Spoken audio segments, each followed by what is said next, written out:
This is Car Shops and Collections. We're about to enter into Nevada Classics. This is the shop door, Henry. You ready for this? It's a one-year wonder.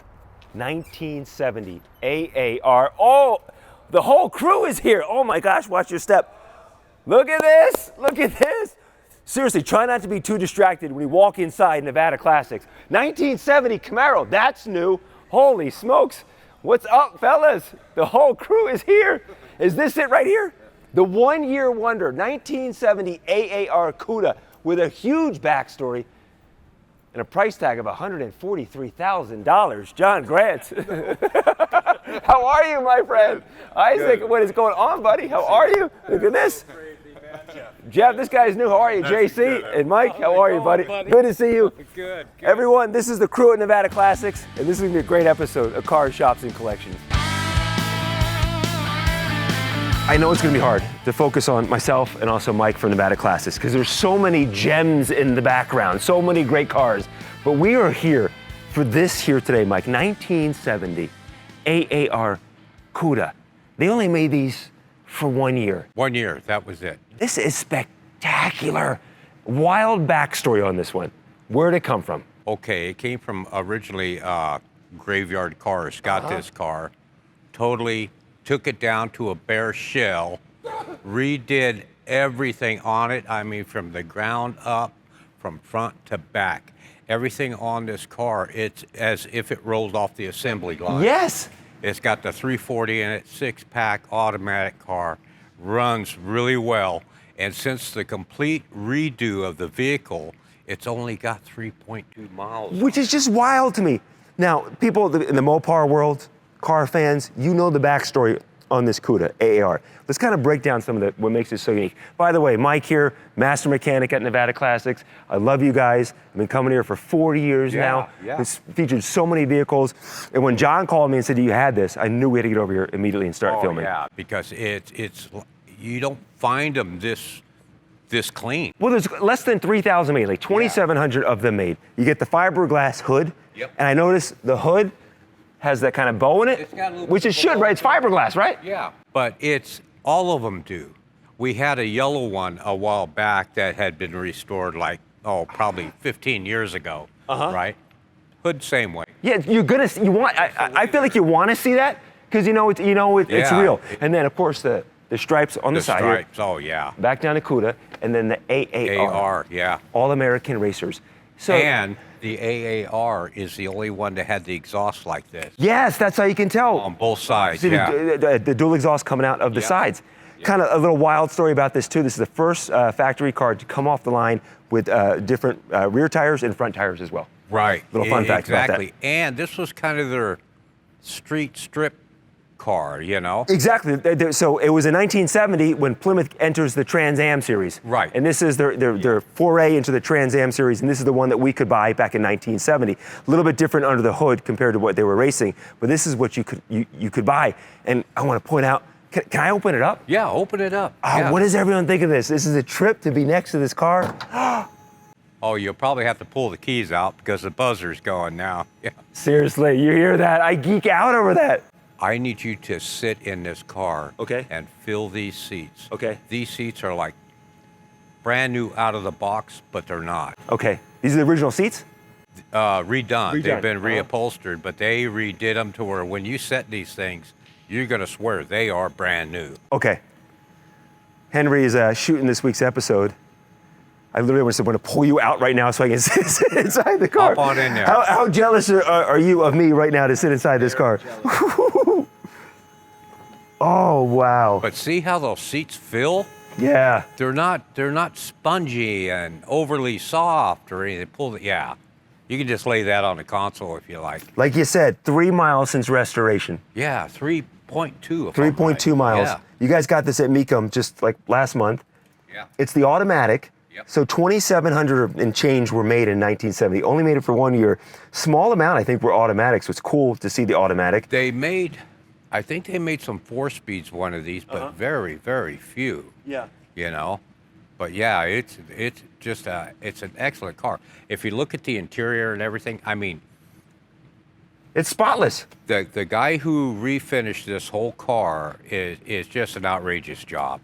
it's unbelievable, you know. And there's a little hack I always like to show when we show the show a Cuda to come to the VIN. The Trans Am series was the Barracudas, but they race, but they gave us the Cuda to buy. And to tell it's a real Cuda, just a little hack, you always want to look at the VN and you want to see BS. If it's BS, it is a Cuda. If it's not BS, it's a Barracuda with a Cuda clothing on top. It's a fake. But this is the real deal, the BS. Can we see under the hood? Yeah, this is another fine point, because when Graveyard Carz is restoring these cars, they go through the engine, the transmission. Now, what's amazing, okay, fiberglass hood, so when you pull your pins, there is no regular hood release in here. Okay, so what you have to do to pop it. Oh, no kidding? Yeah. Okay, just like that. Whoa! And then underneath all of this, you have your 3 deuces, which is your 6-pack, 3 2-barrel carburetors. But they go through the motors, everything. And what's amazing, when they paint their motors, they're using urethane paint on the motors. Why do they do that? And they do that because it's more durable, it lasts longer, it shines for practically forever. I mean, if you look at it, it's shiny for an engine. Yeah, it is. But that's just the way they do everything. The 6-barrel was Plymouth. The 6-pack was Dodge. If I have that right. So 6-barrel is the Plymouth version. 6-pack is Dodge. Okay, the 6-pack is normally. It's only the naming difference, right? It's just the naming difference. Yeah. Because if it was the Dodge, it would be the 6-pack. But since it's Plymouth, it's the 6-barrel. Yeah. It's only a name difference. That's the only thing that's different. But the carburetors are actually the same. These are actually the same carburetors that are on the 440, but just with a little different jetting. Okay. And being 3 carburetors, your center carburetor is the one for just running around normal driving, okay? All right. The 2 outer, the back and the front carburetor, they don't come in until you have your foot into it. Oh, okay. And then they kick in. Got it. And that's where it gets this boost, you know? It says, hey, see ya. Come back to the backside here, Henry. You know, Gene normally shoots these episodes, and I bet you Gene, as he's editing this right now, is so jealous that we're doing all this. But we'll get to the plum crazy in a second. Over here, though, Henry. Because this, check it out, the Graveyard Carz tag on the back. That's awesome. And you know what? The spoiler is part of the AAR, right? Yes, that's all part of the package. Okay. Now, some of the AARs, where this one has chrome bumpers on it, some of them had those rubber-coated bumpers that were the same color as the car. No kidding. Yeah.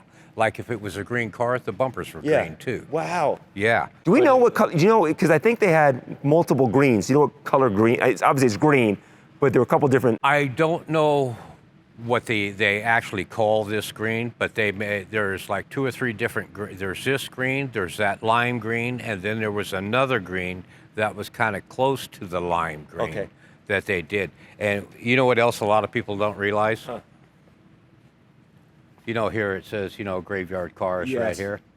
Look at the eyes and the nose. Oh, look at that. I never noticed that. Yeah. Yeah, a lot of people don't realize that because they're not really looking at it. C. Yeah. And this is really neat to have a car from Graveyard Carz on Cars, Shops, and Collections. And I just got to take a moment right now to thank you all for watching the show and supporting the show. It's 40 years going strong. New subscribers, if you haven't subscribed, give it a thumbs up, a like, all that things. But thank you from the bottom of my heart. That's my gut. From the bottom of my heart to you. Thank you for watching it. Can you start it? Oh, yeah. Go ahead and fire this rascal up. Yeah, it sounds totally different than most cars. It's actually kind of a trip.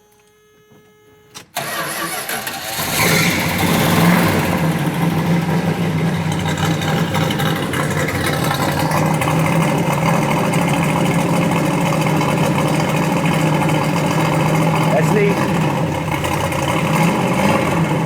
Smooth. Let it warm up just a little bit.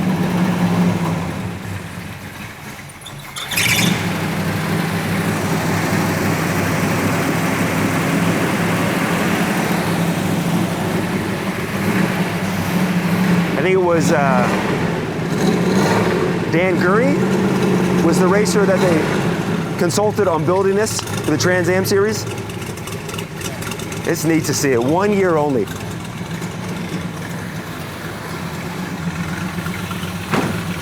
When they're carbureted, they're cold-blooded, and it hasn't been started since like this morning. Yeah. Sounds great. Yeah, it's a good little rudder. When you're out on the road, you know it. People follow the history of this car through Graveyard Carz and watch the restoration and the backstory, and to see it here done. It's so cool. There's like 3 different series of where they're doing the car, and then it will disappear for a bit, and then it comes back on. Yeah. All right. Because we got it. John's brother-in-law, his favorite program. Oh, really? And he was down here. Matter of fact, he drove down from Arizona to see the car because he's seen the series of this car. Yeah. It's got to follow. I'm going to turn it off. Yeah, go ahead.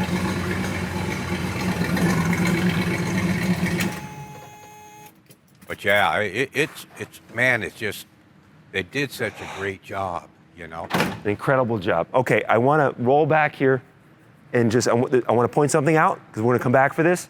The 1971 Dodge Super B. Did John say this is numbers matching? Yeah. Numbers matching Super B. Dodge is bringing... 383 4-speed. Dodge is bringing this back in 2027. The Super B is coming back. So I think we need to come back. Oh my gosh, this interior. Yeah. Isn't that a trip? That is wild. Yeah.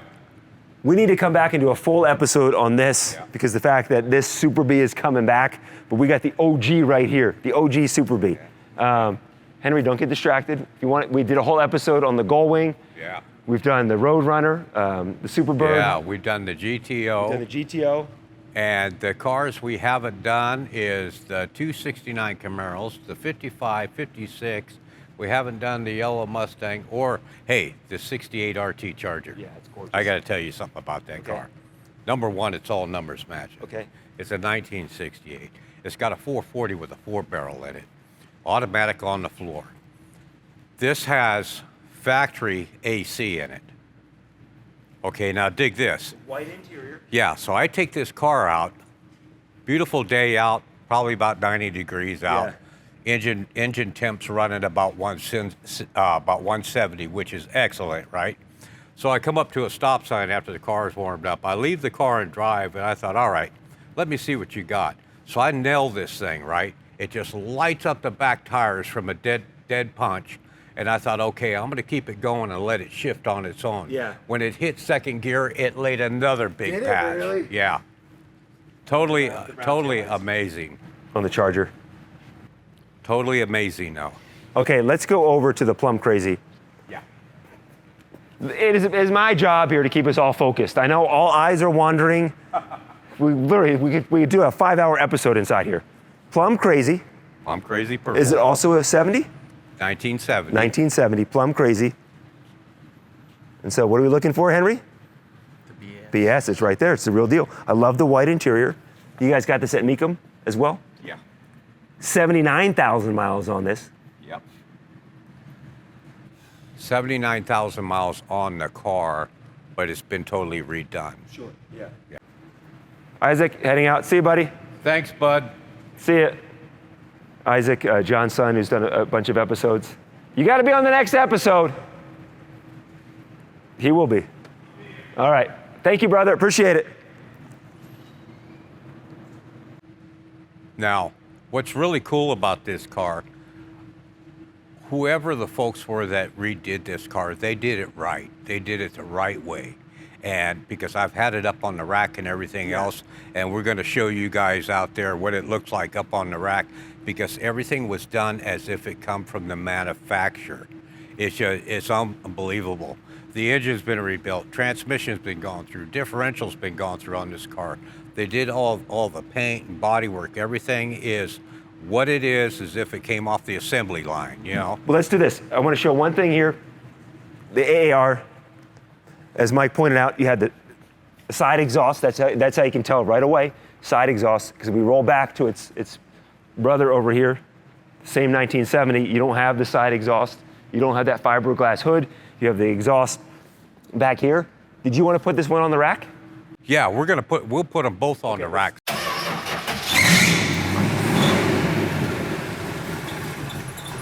1970 AAR Cuda. Graveyard Carz, fully restored, here on Car Shops and Collections.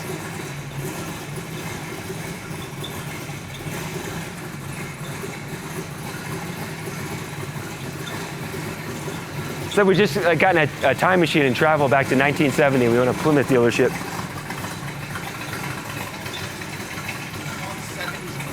Yeah, exactly. Yeah, exactly. So 1970s.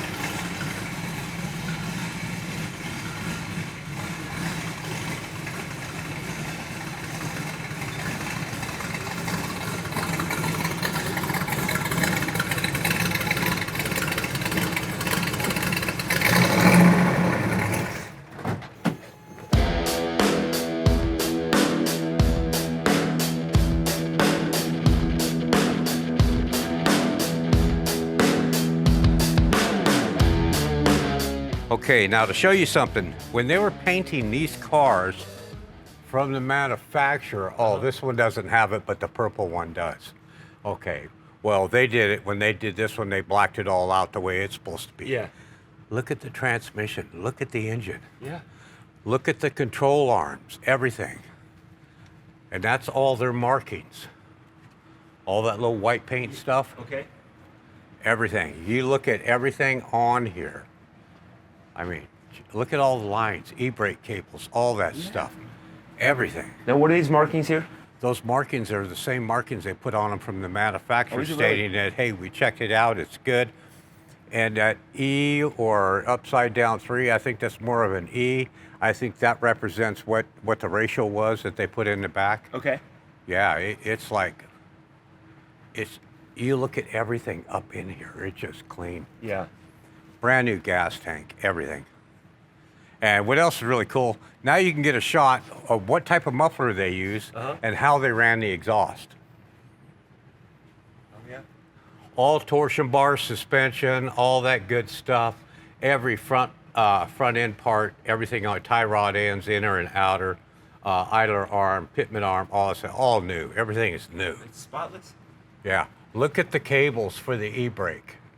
And then these are your brake lines here. Okay. Everything is new. It's like, wow. So back in the 1970s, it was very common on TV shows for the villain to get under the car and cut the brake cables. Yeah. Well, they cut the line. Cut the line. Cut the line. But you know the heck of it is, you have on these cars, you have what's called a proportioning valve. So a lot of that stuff on TV where they cut the line, they say my brakes went out, that kind of deal. It's TV. If it's a single reservoir master cylinder, yeah, it's going to go to the floor. But if it's the dual, it's not. You're still going to have braking power coming out the front. Mythbusters. All those episodes of The Fall Guy, when that happened, wouldn't happen in real life. Well, listen, Mike, this has been, it's always special. I feel like today has been extra special to see something like this, literally top to bottom and underneath, to see the entire thing, and also compare it to just I hate to say a regular 1970 Cuda, because it's just remarkable as well. So thank you so much for sharing these. Anytime. Trust me. Anytime. You know, I'm going to come back because we had to come back for the Super B. Henry, thank you for filming. Everyone, thank you for watching. Come back for the Super B and whatever else Stay we for the might Camaro. have in here, because I know he's supposed to be picking up a few more cars. Well, that Camaro is just as clean on top underneath as it is underneath. Yeah. And with Barrett Jackson coming to town, I think we'll come back here after you guys do up Barrett, and there'll probably be even more in the collection. Thank you for watching. We appreciate it. If you want your car, shop, or collection featured on the show, then shoot us an email at carshopsandcollections@gmail.com. That's carshopsandcollections@gmail.com. And thanks for watching, and be sure and subscribe so you don't miss any future episodes of Cars, Shops, and Collections.